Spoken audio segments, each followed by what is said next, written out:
froze, as the consequences of her last reckless bullet resonated. She had just killed an innocent tourist. Part 1. The Arrivals. Chapter 1. Day 1. 2 months later. Venice Beach International Hostel, Los Angeles. Empty bottles of Budweiser and paper plates stained with remnants of spaghetti bolognese littered the corridors as Tommy made his way from his dormitory room towards the hostel reception desk. He passed 3 young men lying in a crumpled, unconscious heap by the stairs, wearing only brightly coloured underwear. Their drunken state had been taken advantage of, and their faces and chests used as canvases for felt-tip pen graffiti. The expletives, slurs, and crude images of penises and breasts appealed to the childish side of Tommy's sense of humour. At this ungodly hour, most of the guests at Venice Beach International Hostel were fast asleep, scattered throughout the building's 25 rooms of varying sizes. Some contained up to 8 bunks, others were private and housed just 2 people. But it was a rare day if the hostel reached its 120-person capacity. Those drowsily slumped across lounge sofas were surrounded by rucksacks, awaiting shuttle buses to transport them to LAX airport or the Amtrak railway and coach stations. Tommy knew it didn't require a genius to do his job, checking people in and out of the hostel.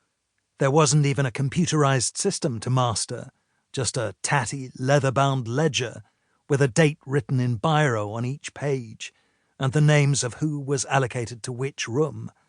Payment was cash only, no contactless credit cards, bank transfers, or even traveller's checks. But it was a role he enjoyed, despite the long hours. Secretly, he got a kick from being responsible for choosing which rooms the backpackers looking for no-frills accommodation were placed in. Those who barely spoke English, and so were less likely to complain, were squirreled out of the way towards the back of the building. And those with whom Tommy hoped to build up a rapport were placed in the dormitories that surrounded his. But the bunk adjacent to his own was kept free for when his friend Louis arrived. If he ever arrived. Tommy reached the end of the corridor, walked down a small flight of steps, and arrived at the reception desk, where he would spend the next couple of hours. He turned on a portable television and scanned the ledger to see who'd checked in or out. Once up to speed, he gazed around the room as the darkness outside began to lift, and the orange morning light crept through the thin film of dirt covering the large windows. A yucca plant had outgrown its pot, and its roots spilled from cracks in the side. A water cooler, missing a plug, housed a half-full plastic bottle, with the water surface supporting a delicate skin of green algae.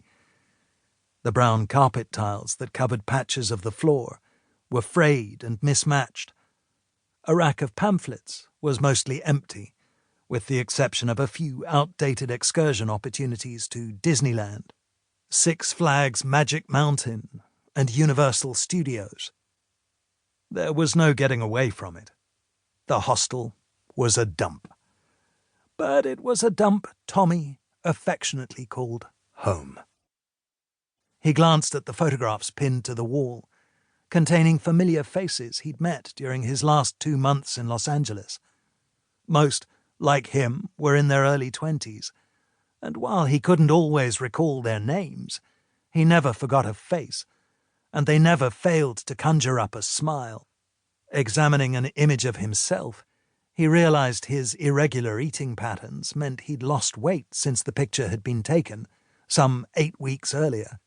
He could easily feel his ribs under his t-shirt now, and even his many friendship bands hung loosely from his wrist.